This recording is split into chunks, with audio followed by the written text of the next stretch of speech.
Assalamualaikum warahmatullahi wabarakatuh. Innal hamdalillah nahmaduhu wa nasta'inuhu wa nastaghfiruh wa na'udzu billahi ta'ala min shururi anfusina wa min sayyiati a'malina. Man yahdihillahu fala mudilla lahu wa man yudlil fala hadiya lahu.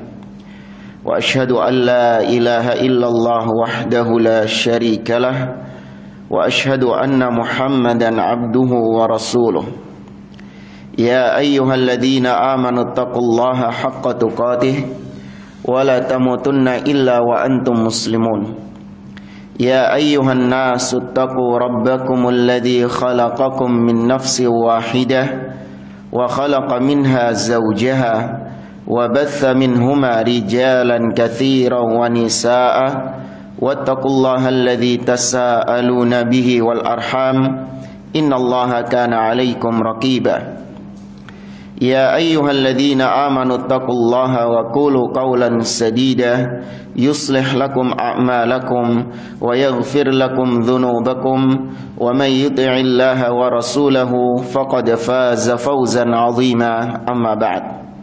Fa inna asdaqal hadithi kitabullah wa khairal hadi hadi Muhammadin sallallahu alaihi wasallam wa syarrul umuri muhdatsatuha wa kullu muhdatsatin bid'ah wa kullu bid'atin dhalalah wa kullu dhalalatin finnar. Ma'asyiral muslimin, ikhwani fillah, rahimani wa rahimakumullah. Kita melanjutkan kembali pembahasan tafsir juz amma oleh Syekh Muhammad bin Shalih Al-Utsaimin rahimahullahu taala. Masih di surah Al-Ikhlas, di ayat yang terakhir Allah Azza wa Jalla menutup surat Al-Ikhlas dengan firman-Nya walam yakun lahu kufuwan ahad, dan tidak ada sesuatu apapun yang sekufu dengannya. Ya, sekufu yakni setara, sebanding dengan Allah Azza wa Jalla. Kata beliau, ai lam yakun lahu ahadun musawiyan fi jami'i sifatihi. Tidak ada sesuatu apapun yang musawi, yang setara, yang sama satu level dengan Allah Subhanahu wa taala fi jami'i sifatihi, di dalam semua sifat-sifat Allah Subhanahu wa taala. Ya, semua sifat Allah sudah kita sampaikan, itu kekhususan Allah, hanya Allah yang memiliki sifat-sifat tersebut. Tidak ada satupun makhluk, tidak ada selain Allah yang sama sifat-sifatnya dengan Allah. Maka barang siapa yang menganggap ada selain Allah yang memiliki sifat-sifat seperti dia, memiliki sifat-sifat seperti Allah, berarti dia menyekutukan Allah di dalam asma was sifat, dalam tauhid asma was sifat. Seperti keyakinan sebagian orang kepada para dukun-dukun atau peramal-peramal, bahwasanya dukun-dukun bisa mengetahui apa yang terjadi di masa yang akan datang. Ini tentu kekhususan hanya Allah Subhanahu wa taala yang memiliki ilmu tentang apa yang terjadi di masa yang akan datang. Qul la ya'lamu man fis samawati wal ardil ghaiba illallah. Katakanlah, tidak ada yang mengetahui, baik di langit ataupun di bumi, tidak ada yang mengetahui ilmu gaib, ya, diantaranya apa yang terjadi di masa yang akan datang, kecuali Allah Subhanahu wa taala. Maka itu termasuk diantara kekhususan Allah. Maka barang siapa yang meyakini, oh enggak cuma Allah yang tahu apa yang terjadi, ya, para peramal-peramal itu juga tahu apa yang akan terjadi, maka di sini dia jatuh dalam syirik karena menyetarakan Allah. Ya, karena ya kaidah syirik itu adalah, kata para ulama, yaitu taswiyatu ghairillahi billah fi syai'in min khasaisillah. Menyerupakan, menyetarakan selain Allah dengan Allah, disetarakan dalam perkara-perkara yang menjadi kekhususan Allah Subhanahu wa taala. Ya, ketika disetarakan berarti itu syirik kepada Allah Azza wa Jalla. Kata beliau, fanafallahu subhanahu wa ta'ala an nafsihi an yakuna walidan au mauludan au lahu mathil. Dalam ayat ini Allah subhanahu wa ta'ala menafikan meniadakan untuk dirinya, Allah meniadakan untuk dirinya bahwasanya dia punya bapak, dia punya anak, dan dia memiliki sesuatu yang setara dengannya. Dinafikan sama Allah Azza wa Jalla. Dan sudah kita sampaikan, kalau Allah menafikan sesuatu, maka kewajiban kita adalah menafikannya. Sekaligus kita tetapkan lawan dari yang dinafikan oleh Allah Azza wa Jalla. Allah menafikan zalim, maka kita juga meniadakan zalim dari Allah Subhanahu wa taala, plus kita tetapkan kebalikan dari sifat zalim itu. Apa? Adil, dengan sempurna. Ya, kita tetapkan Allah memiliki sifat adil dengan kesempurnaannya, dan seterusnya. Wa hadhihi surah laha fadlun azim. Kata beliau, surat ini memiliki keistimewaan, keagungan, yang memiliki keutamaan yang sangat agung. Qala Nabi sallallahu alaihi wasallam, Nabi sallallahu alaihi wasallam bersabda, "Innaha ta'dilu thulutsal Qur'an." Sesungguhnya surat Al-Ikhlas, Qul huwallahu ahad, setara dengan sepertiga Al-Quran. Lakinnaha ta'diluhu wa la taqumu maqamahu. Namun sudah sering kita sampaikan, surat Al-Ikhlas itu setara dengan sepertiga Al-Quran, namun tidak bisa menyamai kedudukan semua Al-Quran. Ya, tidak bisa mewakili semua Al-Quran. Setara dari sisi pahala, iya. Al-Ikhlas setara dengan sepertiga Al-Quran, berarti setara 10 juz. Tapi tidak bisa mewakili, menggantikan 10 juz Al-Quran. Artinya orang ketika membaca surat Al-Ikhlas 3 kali, bukan berarti kemudian dia nggak perlu membaca surat-surat yang lain dari Al-Quran. Kalau secara pahala, mungkin dia mendapatkan pahala seperti orang yang khatam Quran, iya, secara pahala. Akan tetapi secara kecukupan dia tidak cukup. Ya, sudah kita kasih permisalan seperti orang yang berhaji, berumrah, melakukan umrah di bulan Ramadan. Nabi mengatakan, ta'dilu umratun fi Ramadan ta'dilu hajjatan. Dalam riwayat, hajjatan ma'i. Umrah di bulan Ramadan itu setara pahalanya dengan haji. Dalam riwayat, haji bersamaku. Maka orang yang melaksanakan umrah di bulan Ramadan bukan berarti kemudian kewajiban hajinya sudah gugur. Enggak. Dia tetap wajib melaksanakan ibadah haji. Tapi pahala, boleh dia mendapatkan pahala haji. Fahiya ta'dilu thulutsal Qur'an, lakin la taqumu maqama thulutsal Qur'an.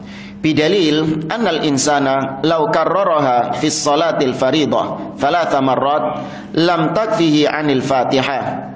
Ma annahu idza qara'aha qara'aha 3 marrat faka'annama qara'al Qur'an kullahu, lakinnaha la tajzi'u anhu wa la tastaghrib an yakuna syai' mu'adilan li syai' wa la yajzi'u anhu. Kata beliau, apabila seorang mengulangi surat Al-Fatihah, surat Al-Ikhlas ini 3 kali misalnya di dalam sholatnya, surat Al-Ikhlasnya itu harusnya kan katanya tadi setara dengan Al-Quran, harusnya seakan-akan dia sudah membaca Al-Quran. Tapi ternyata dia ketika membaca surat Al-Ikhlas 3 kali, itu tetap tidak menyamai kedudukan surat Al-Fatihah di dalam sholat. Ya, ada orang takbir, Allahu Akbar, kemudian baca doa istiftah, kemudian langsung dia baca Al-Ikhlas tanpa surat Al-Fatihah. 3 kali dibaca dengan alasan kan sama sepertiga Al-Quran. Berarti Al-Fatihah juga harusnya sudah masuk di situ juga. Maka sholatnya sah nggak? Tetap tidak sah. Ya. Kata beliau, dan tidak aneh apabila sesuatu itu setara, namun sesuatu itu tidak mencukupinya. Ya, secara pahala setara, namun secara kecukupan tidak.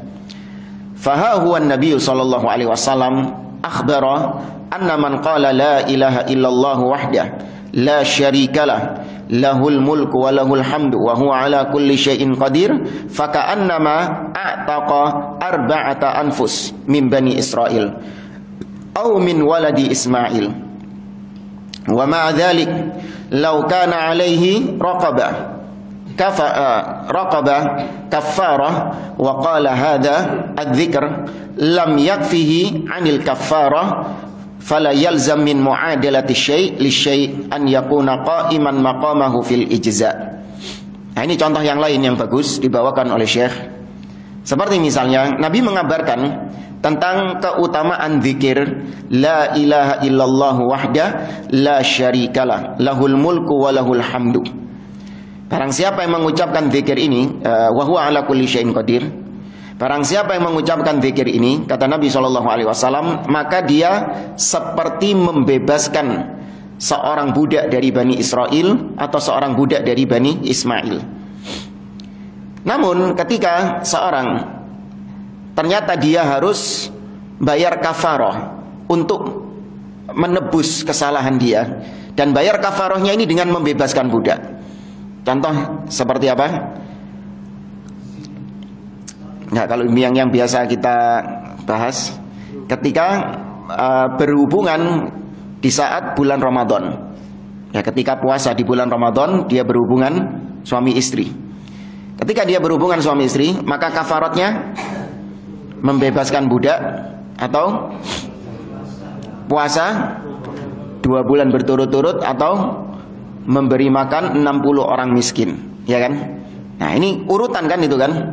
Nggak boleh dia ngambil enak itu ya, memberi makan 60 orang miskin mentang-mentang fulu sugih.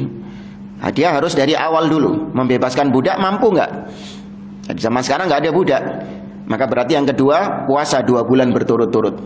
Nah, ini harusnya bisa dia, cuman karena malas, hanya lebih praktis yang apa? Membebaskan budak. Nggak boleh. Kecuali kalau dia memang sudah tua, udzur, sakit, boleh, baru kemudian dia memberi makan 60 orang miskin.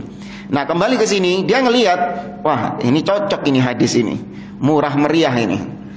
Ya kan? Hanya mengucapkan la ilaha illallah wahda la syarikalah lahul mulku wa lahul hamdu wa huwa ala kulli syai'in qadir. Ya, pahalanya kata Nabi setara dengan membebaskan budak. Bismillah wis. Ya, poso-poso Ramadan bismillah wis. Kafaratnya cuma cukup mengucapkan zikir ini. Boleh nggak kayak gitu? Nggak boleh.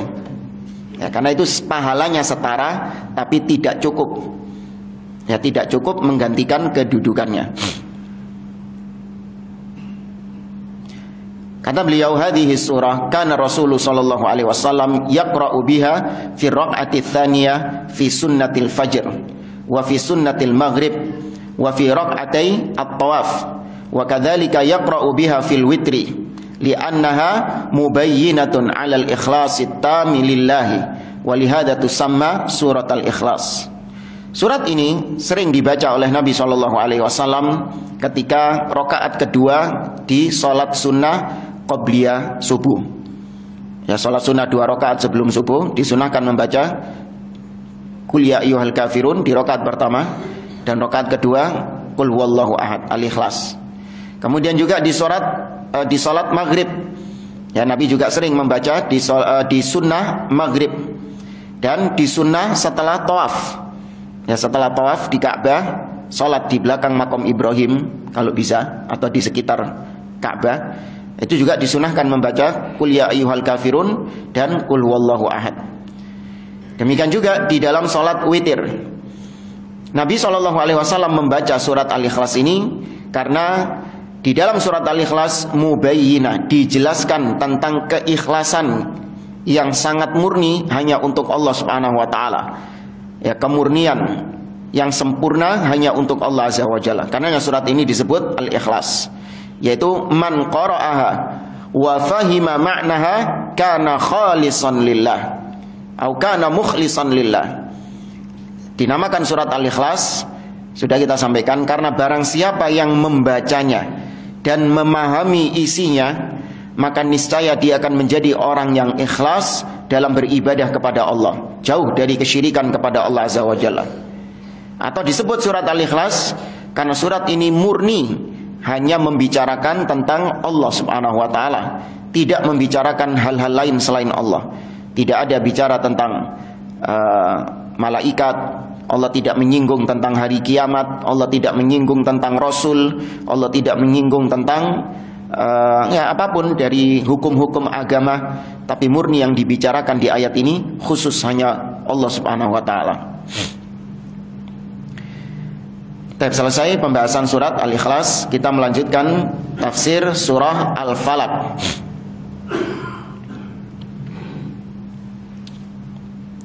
Allah Subhanahu wa taala berfirman, Bismillahirrahmanirrahim.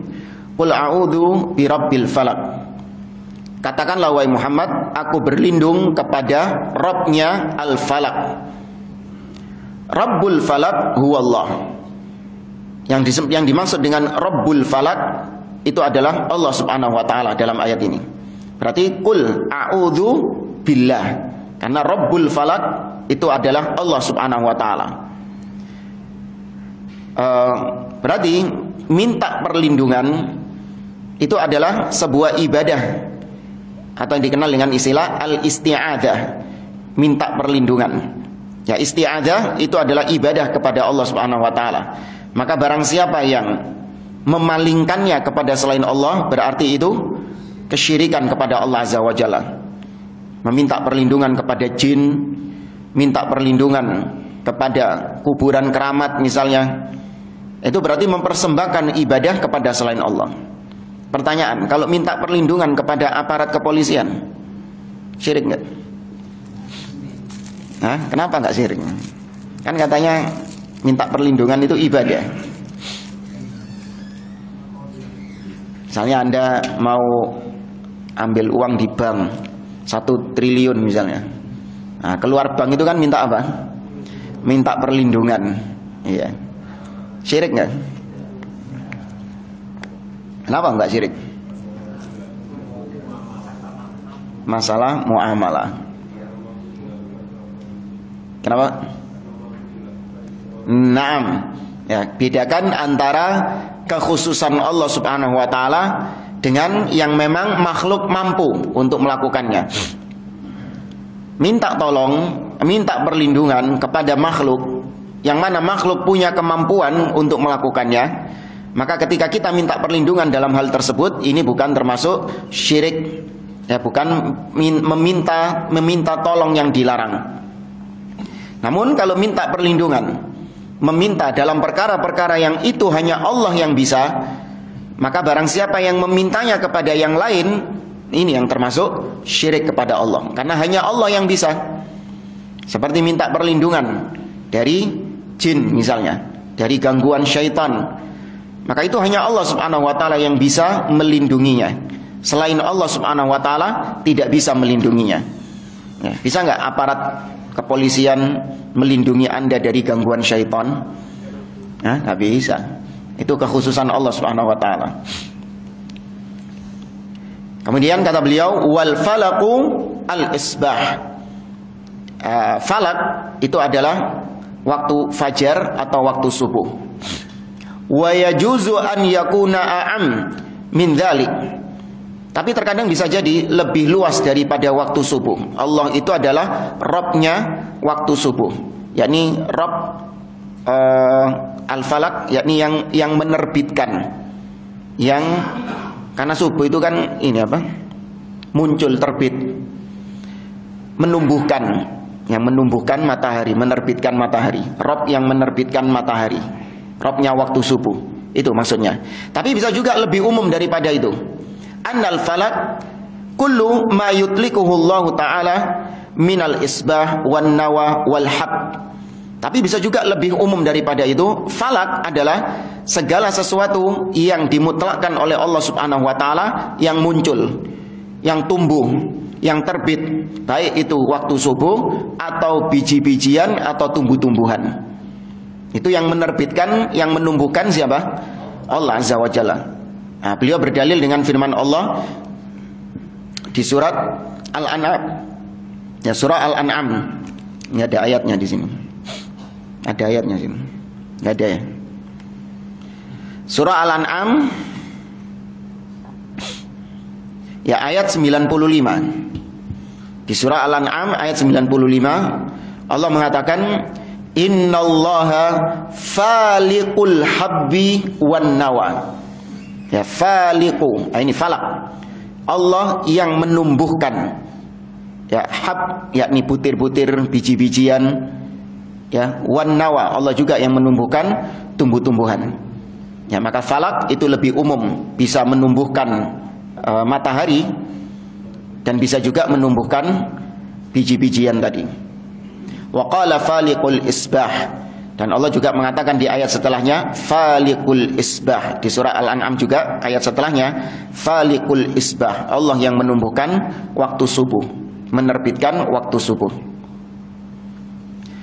Dan katakan wahai Muhammad, aku berlindung kepada Rabbnya falak, yakni kepada Allah, min syarri ma khalaq. Ya, berlindung dari keburukan apa-apa yang Dia ciptakan. Ya, keburukan apa-apa yang Dia ciptakan. Ini banyak faedah yang nanti insya Allah kita ambil dari ayat ini. Kita baca dulu kata beliau, ai min syarri jami'il makhluqati hatta min syarri nafsihi. Kita berlindung kepada Allah dari keburukan semua makhluk-makhluk ciptaan Allah Subhanahu wa taala. Dan juga dari keburukan diri-diri kita. Ya, dari keburukan diri-diri kita. Makanya kita kalau khutbatul hajah, innal hamdalillah nahmaduhu wa nasta'inuhu wa nastaghfiruh wa na'udzu billahi min syururi anfusina. Nah, kita berlindung kepada Allah dari kejelekan diri-diri kita. Karena kata beliau, li annan nafsa ammaratun bisu. Karena diri kita itu memerintahkan kita kepada keburukan, kepada kejelekan. Allah berfirman dalam surah Yusuf, wa ma ubarri'u nafsi innan nafsa la ammaratun bisu. Ya, jiwa-jiwa manusia mengajak manusia kepada keburukan. Maka kita berlindung kepada Allah dari keburukan itu. Nah, ini kita nggak bisa. Kita minta perlindungan dari jiwa kita, diri kita, minta perlindungannya kepada aparat kepolisian. Nggak bisa, karena yang bisa melindungi kita dari kejelekan diri kita adalah Allah Azza wa Jalla. Maka mintanya hanya kepada Allah.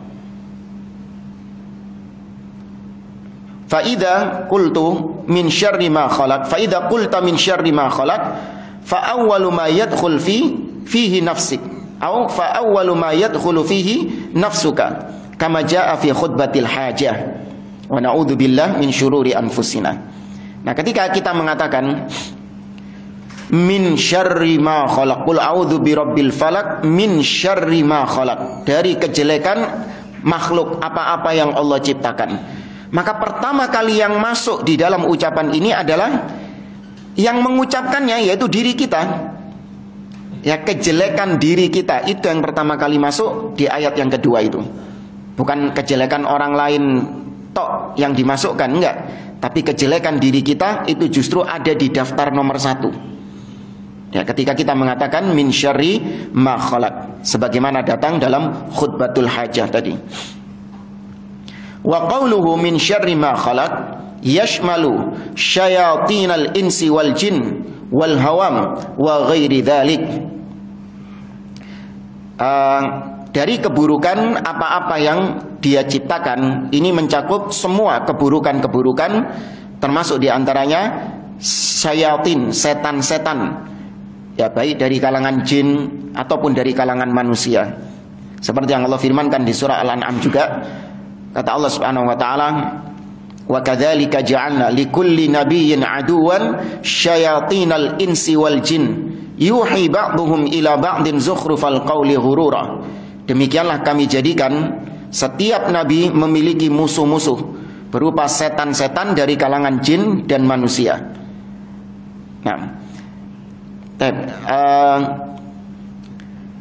dari keburukan yang Allah ciptakan. Pertanyaannya, apakah ciptaan Allah itu buruk? Ciptaan Allah baik atau buruk? Semuanya. Ciptaan Allah Subhanahu wa ta'ala itu baik atau buruk? Sepakat? Berarti makhluk Allah itu semuanya baik.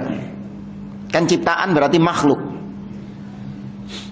Nah, bedakan antara Allah yang melakukan pekerjaan menciptakan, itu pekerjaan Allah Subhanahu wa ta'ala, fi'lullah, perbuatan Allah Subhanahu wa ta'ala, dengan makhluk ciptaan Allah Subhanahu wa taala. Kalau pekerjaan Allah, perbuatan Allah yang menciptakan, maka ini kulluhu khair. Karena itu perbuatan Allah Subhanahu wa taala. Dari sini Nabi mengatakan wasyarru laisa ilaika. Dan keburukan itu tidak disandarkan kepadamu ya Allah. Apapun yang dilakukan sama Allah itu pasti baik. Namun ciptaan Allah, ya ciptaan Allah ini sudah beda ini. Tadi pekerjaan Allah. Sekarang ciptaan Allah Subhanahu wa taala ini ada yang baik dan ada yang buruk. Ada kebaikan dan ada keburukan. Gak mungkin keburukan total, gak mungkin. Semua ciptaan Allah pasti ada kebaikannya dan ada keburukannya. Gak mungkin Allah menciptakan sesuatu buruk secara total, itu gak mungkin. Hatta iblis lahu khair. Bahkan iblis, ada kebaikan yang Allah ciptakan pada iblis. Apa kebaikannya iblis? Ya, iblis bersumpah dengan nama Allah. Bersumpah dengan sifat Allah. Qala fa bi'izzatika ya la ughwiyannahum ajma'in. Ya Allah, dengan keagunganmu, dengan kemuliaanmu. Ya, itu sumpahnya iblis ketika diusir dari surga. Iblis minta hanya kepada Allah. Ketika minta dipanjangkan usianya, qala rabbi fa'andirni ila yaumi yub'atsun. Wahai Rabbku, tuh nyeluke sik Rabb. Ya, makanya Fir'aun luwih parah daripada iblis. Fir'aun mengatakan ana rabbukumul a'la. Iblis masih menganggap Allah Subhanahu wa taala sebagai Rabbnya. Qala rabbi, wahai Rabbku, fa'andirni ila yaumi yub'atsun. Tangguhkan kematianku sampai hari dibangkitkan. Tuh, minta dipanjangkan usia kepada Allah. Iblis tahu yang hanya bisa mengabulkan doa Allah Subhanahu wa taala. Iblis takut kepada Allah. Ya, di surah Al-Hasyr Allah Subhanahu wa taala mengatakan, inni akhafullaha rabbal alamin. Sesungguhnya aku takut kepada Allah Rabbul alamin. Dalam surat Ali Imran, iblis juga mengatakan ketika perang Badar. Ya, ketika perang Badar, iblis ikut di situ. Inni ara ma la taraun inni akhafullah. Kata iblis yang ketika itu menjelma menjadi manusia, iblis mengatakan kepada orang-orang musyrikin yang sedang perang. Ya, ketika iblis ngacir pergi, iblis mengatakan, aku melihat apa yang tidak kalian lihat. Ya, ketika perang Badar itu, aku melihat apa yang tidak kalian lihat dan aku takut kepada Allah. Lihat apa iblis? Malaikat. Nah, iblis melihat malaikat datang ya, untuk memerangi orang-orang kafir ketika itu. Maka iblis lari. Tapi ini kebaikan-kebaikan iblis. Meskipun demikian ada keburukan-keburukannya. Maka berarti yang dimaksud min syarri ma khalaq itu adalah makhluk Allah Subhanahu wa taala, bukan pekerjaan Allah, bukan perbuatan Allah. Kalau perbuatan Allah sekali lagi khair, semuanya baik, tidak ada yang buruk. Ya, pernah kita kasih permisalan dokter yang mengamputasi pasien. Ya, kalau antum masih ingat dokter yang mengamputasi pasien. Pekerjaan dokter yang sedang melakukan amputasi itu pekerjaan baik atau pekerjaan buruk? Baik. Ya, makanya kalau nggak baik dituntut dokternya. Ya, tapi ini diapakan dokternya? Dibayari malah. Jazakallah khair. Itu. Diucapkan terima kasih karena itu perbuatan baik. Tapi amputasinya sendiri baik atau nggak baik? Nggak baik amputasinya. Nggak ada orang bilang saya amputasi, masya Allah. Nanti kapan-kapan nyoba oh, ya ada. Semua bilang amputasi nggak enak. Ya, kehilangan anggota tubuh, sakit dan yang lainnya. Ya, tapi hasil yang diharapkan dari amputasi tadi khair, baik atau buruk? Baik. Ya, sama iblis jelek.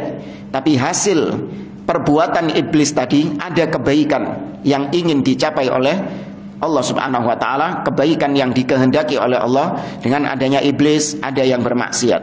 Dengan adanya maksiat ada amar ma'ruf nahi mungkar. Ya, dengan amar ma'ruf nahi mungkar kita umat Islam menjadi khairun nas. Allah mengatakan kuntum khaira ummatin ukhrijat linnas ta'muruna bil ma'ruf wa tanhauna 'anil munkar. Kita menjadi umat yang terbaik karena kita mengingkari kemungkaran. Nah, kemungkaran itu munculnya dari siapa? Iblis yang mengajak kepada kemungkaran. Ya, dengan adanya iblis ada orang-orang kafir. Dengan adanya orang-orang kafir ada jihad fisabilillah. Ya, tentu dengan kaidah-kaidahnya.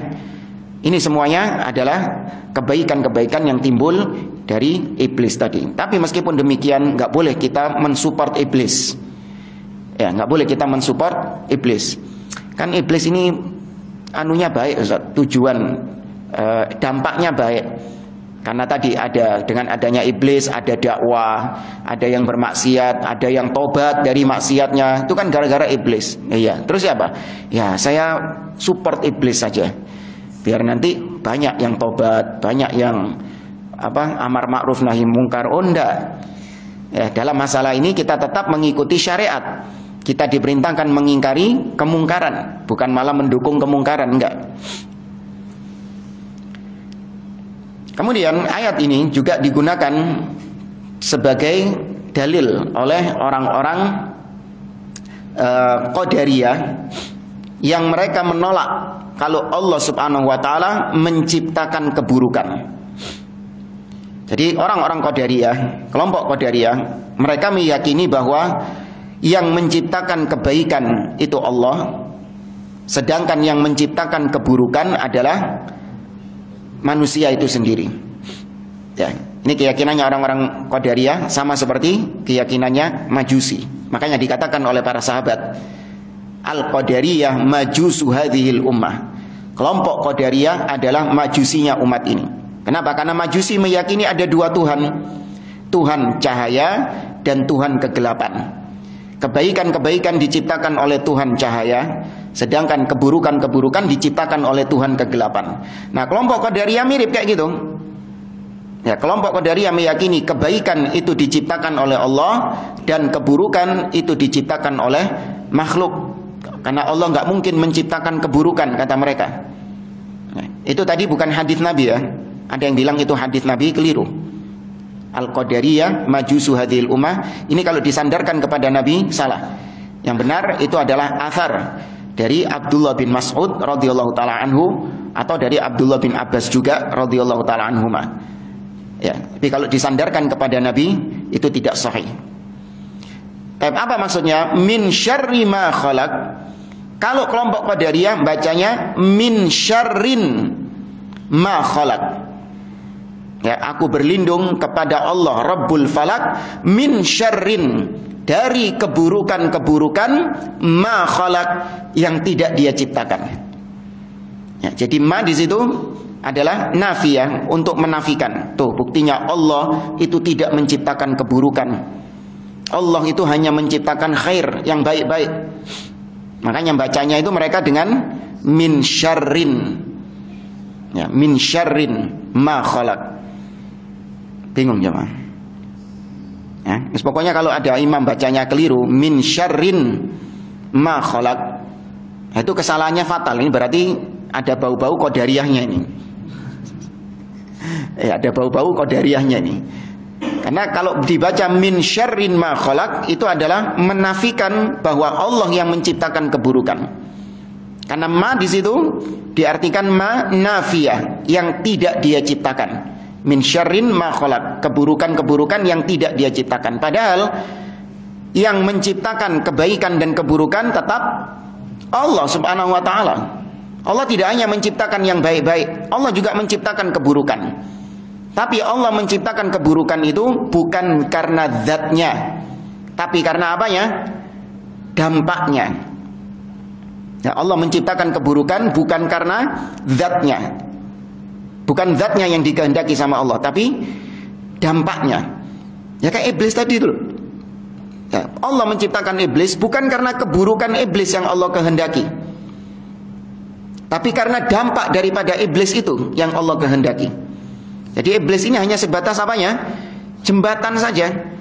Bukan tujuan utama Allah menciptakan iblis karena Allah mencintai keburukan iblis. Tidak, Allah tidak mencintai keburukan iblis, tapi Allah ciptakan karena dampaknya yang Allah kehendaki. Lagi kembali ke amputasi tadi. Apakah dokter ketika mengamputasi memang tujuannya dokter adalah untuk mengamputasi? Ya, tujuannya dokter wis pokoknya amputasi wis ta. Harus amputasi kon iki. Gak iso wis. Iki dendam ini dokternya ini berarti ini. Ya, bukan, tujuan dokter adalah untuk apa dampaknya amputasi tadi? Kesembuhan. Cuman kesembuhan ini memang harus melalui proses amputasi. Maka amputasi hanya sebatas jembatan saja. Ya, tapi tetap yang melakukan amputasi siapa? Dokternya. Sama, maka yang menciptakan keburukan siapa? Allah Subhanahu wa taala. Tapi Allah tidak menghendaki keburukan itu, tidak mencintai keburukan itu, tapi menghendaki dampaknya. Bingung jemaah? Enggak ya? Kan sering diulang-ulang kan? Terus pokoknya ingat itu tadi, amputasi tadi. Jadi jangan mengatakan kalau ada orang bermaksiat berarti itu takdir dia sendiri yang menentukannya. Allah tidak mentakdirkan dia berbuat maksiat. Naudzubillah. Berarti dia punya kuasa sendiri. Allah tidak bisa mentakdirkan dia. Enggak. Dia berzina, dia mencuri, dia kufur, dia syirik. Kalau itu terjadi, maka kejadiannya itu dengan takdir Allah Subhanahu wa taala. Loh, apakah Allah mencintai? Enggak, Allah enggak mencintainya. Terus kenapa ditakdirkan? Karena ada dampak yang Allah kehendaki. Ada efeknya yang ingin Allah kehendaki, yang Allah inginkan. Itu yang dikehendaki sama Allah. Atau kalau bahasa istilah akidahnya, iradah apa dan iradah apa? Iradah kauniyah dan iradah syar'iyah. Iradah kauniyah itu apa definisinya?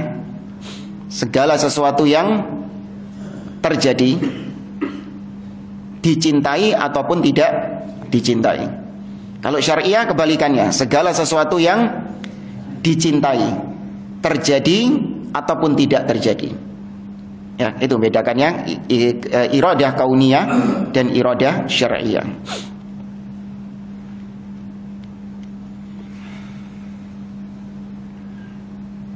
Dan kita lanjutkan.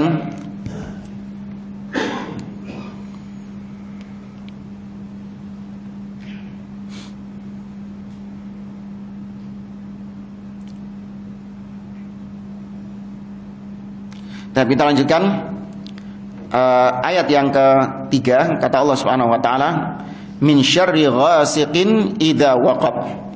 Dan dari keburukan ghasiq idza waqab. Ya, ghasiq kata beliau adalah qila innahu al-lail.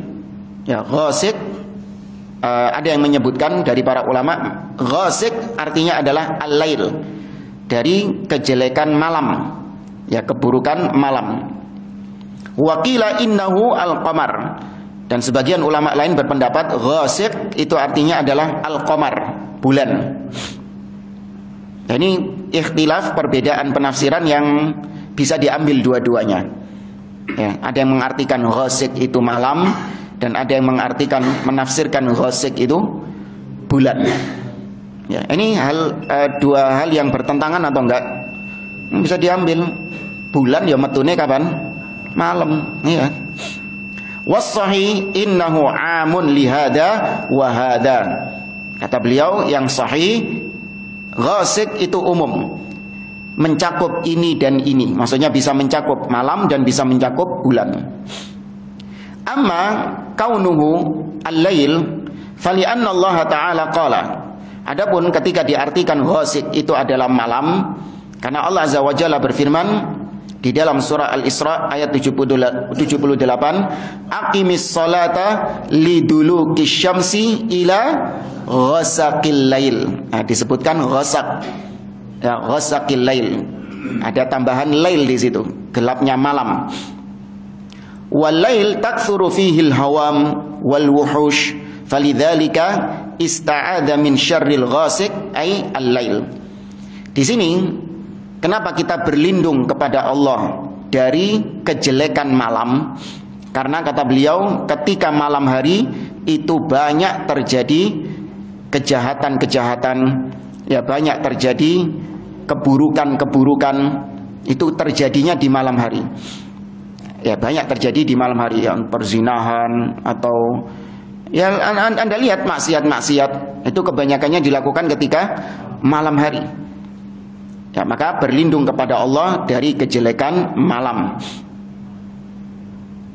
Wa ammal qamar faqad jaa fil hadits 'anin nabiy sallallahu alaihi wasallam anna nabiyya sallallahu alaihi wasallam ara Aisyata al-qamar wa qala hadza huwal ghasiq. Adapun para ulama yang mengartikan ghasiq itu adalah bulan, ini berdasarkan hadis Nabi sallallahu alaihi wasallam ketika Nabi menunjukkan bulan kepada Aisyah, Nabi mengatakan hadza huwal ghasiq. Kata Nabi kepada Aisyah, inilah al-ghasiq. Ya, Nabi menunjukkan kepada Aisyah bahwa bulan itu adalah al-ghasiq. Maka ghasiq bisa berarti malam dan bisa berarti bulan. Wa innama kana ghasiqan li anna sultanahu yakunu fil lail. Ya, disebut ghasiq karena ghasiq ini dia memiliki kekuasaan, dia memiliki kekuatan ketika malam hari. Ini asal mula kenapa dia dikatakan sebagai ghasiq. Karena dia mulai bekerja, mulai berkuasanya itu di malam hari.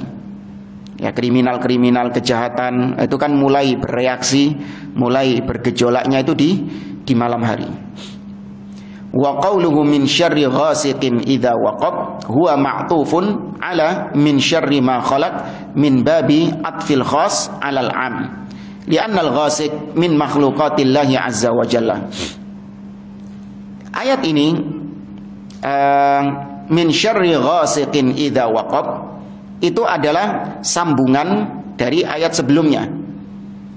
Sambungan dari ayat sebelumnya ini lebih umum, min syarri ma khalaq, dari keburukan-keburukan makhluk Allah. Nah, ghasiq termasuk makhluk Allah bukan? Termasuk makhluk Allah Subhanahu wa taala. Maka berarti dalam bahasa Arab ini adalah penyebutan yang khusus setelah penyebutan yang umum. Ya, penyebutan yang khusus setelah penyebutan yang umum. Sama seperti firman Allah dalam surat Al-Qadar misalnya. Allah mengatakan tanazzalul malaikatu warruh. Pada malam Lailatul Qadar turun malaikat-malaikat dan ar-ruh. Nah, ar-ruh di situ siapa? Jibril. Nah, sebelumnya sudah disebutkan malaikat. Ya kan? Apakah Jibril nggak masuk bagian malaikat? Masuk, tapi ini disebutkan secara khusus. Ya, penyebutan yang umum dulu, baru kemudian penyebutan yang khusus. Wa qawluhu idza waqab ay idza dakhala. Kan ucapan atau firman Allah idza waqab itu maksudnya adalah idza dakhala, apabila telah masuk. Ya, waktu malam apabila telah masuk. Fal-lail idza dakhala bi dhalamihi ghasiqun wa kadzalikal qamar idza adha'a bi nurihi fa innahu ghasiq. Maka malam, ya, apabila sudah datang kegelapan malam, maka itu yang disebut ghasiq. Demikian juga bulan, apabila sudah nampak bulan tersebut, maka dia juga disebut sebagai ghasiq. Wala yakunu dzalika illa bil-lail, dan itu semua tidak terjadi kecuali ketika waktu malam.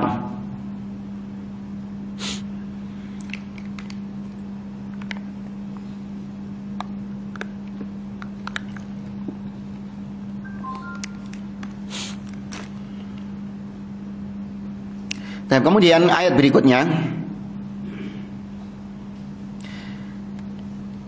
Allah Subhanahu wa taala mengatakan min syarrin naffatsati fil 'uqad, dari keburukan-keburukan an-naffatsat, yakni dalam bentuk jamak muannats salim, yaitu dari kejelekan penyihir-penyihir wanita, karena itu jamak muannats, penyihir-penyihir wanita.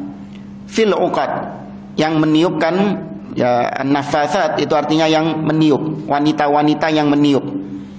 Ya, naffatsat, nafas yang meniup. Fil 'uqad, pada simpul-simpul tali, buhul-buhul tali. Ya, ini maksudnya penyihir-penyihir wanita.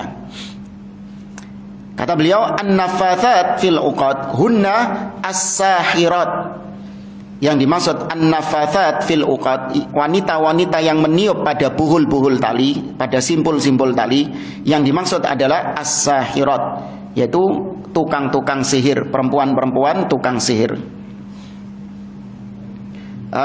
Makanya kenapa disebut, kok cuman disebut perempuan-perempuan? Emang laki-laki nggak ada yang jadi tukang sihir? Hah? Ada.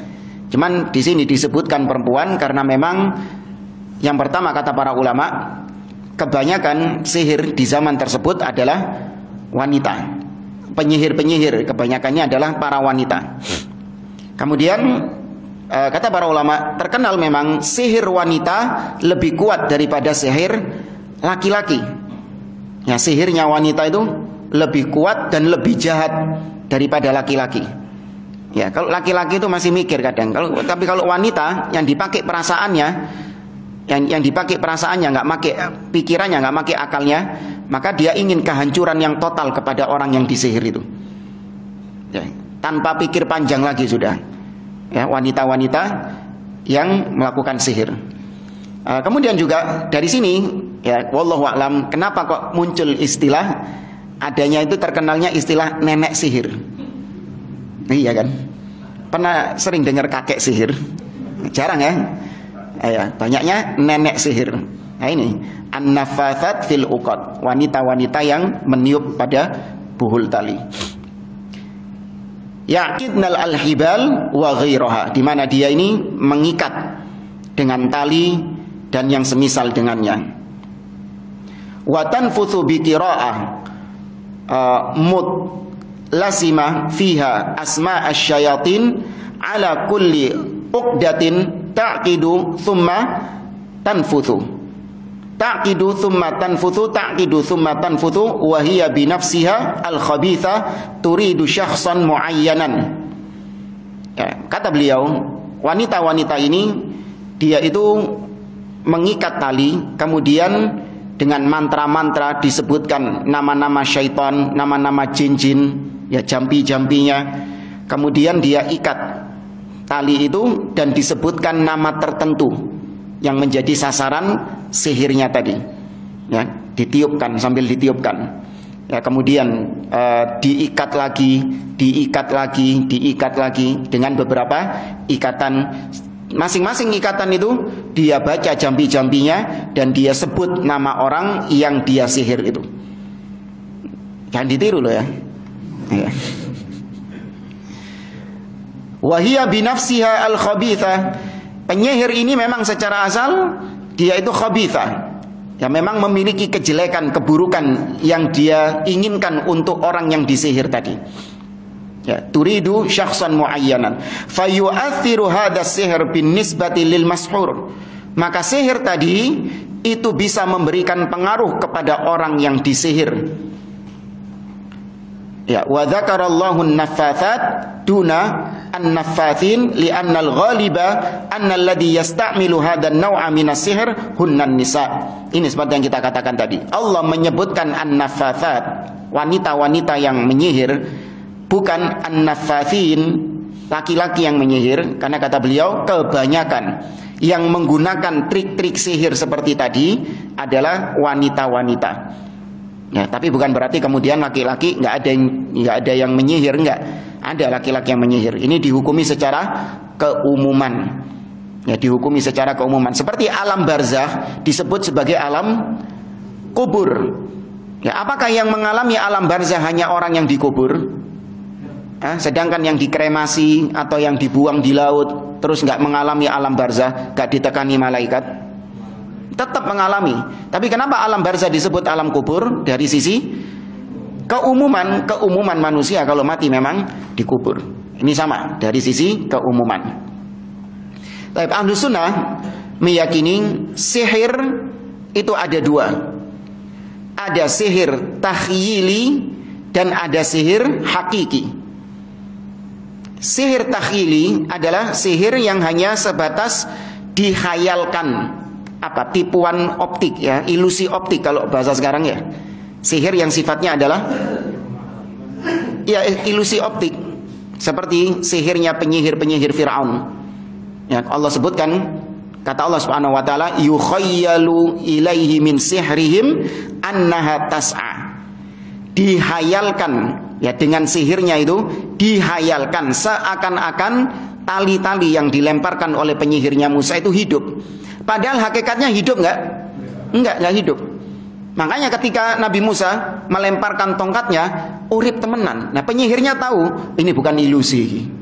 ini benar-benar kayu berubah menjadi makhluk, menjadi ular. Beriman, ya kan? Penyihirnya Nabi Musa, penyihirnya Fir'aun beriman kepada Nabi Musa. Karena itu bukan trik mata. Ya, adapun penyihirnya Fir'aun, maka yukhayyalu, dikhayalkan ya kepada para penonton seakan-akan itu hidup.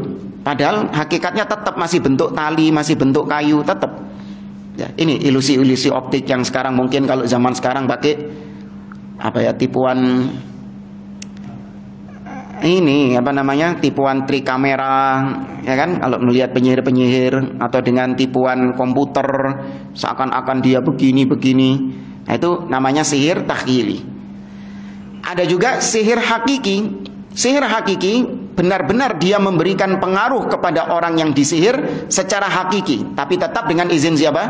Allah Subhanahu wa taala. Nah, itu kita yakini ada. Dalilnya Allah mengatakan di dalam surat Al-Baqarah tentang Nabi Sulaiman atau penyihir di zaman Nabi Sulaiman. Allah Subhanahu wa taala mengatakan yufarriquna bihi bainal mar'i wa zauji. Sihir itu benar-benar memisahkan antara suami dengan istri. Benar-benar memberikan pengaruh suami dan istri sampai berpisah dengan sihir itu. Bisa? Bisa. Nah, kenapa ini dibahas oleh para ulama? Sihir kita tetapkan dua tadi karena kelompok Mu'tazilah mereka tidak mau menetapkan sihir yang hakiki. Nggak mau mereka menetapkan sihir hakiki. Mereka hanya menetapkan sihir itu hanya satu saja, yaitu sihir takhyili. Kenapa mereka nggak mau menetapkan sihir hakiki? Karena kata mereka kok kayak mukjizat. Ya, kata mereka kok kayak mukjizat. Kalau ada sihir hakiki, wah nanti mukjizatnya ini akhirnya nggak spesial dong. Ya. Memang kita katakan beda antara mukjizat dengan sihir. Ya, meskipun semuanya atas kehendak Allah Subhanahu wa taala. Sama, sihir juga atas kehendak Allah Azza wa Jalla. Ya, apa kata Harut dan Marut, innama nahnu fitnah fala takfur fayata'allamuna minhuma ma yufarriquna bihi bainal mar'i wa zawji wa ma hum bidarrina bihi min ahadin illa ya Bang, illa biidznillah, ya. Nah, dan tidaklah sihir itu memudorotkan, membahayakan seseorang kecuali dengan izin Allah Subhanahu wa taala. Ya, maka sekali lagi sihir itu ada dua, takhyili dan hakiki, dua-duanya ditetapkan oleh Ahlus Sunnah wal Jamaah. Tapi saya kira ini insyaallah kita lanjutkan di pertemuan berikutnya. Aqulu qouli hada, sallallahu ala nabiyyina Muhammad wa ala alihi wa sahbihi ajma'in. Jazakumullahu khairan. Assalamualaikum warahmatullahi wabarakatuh.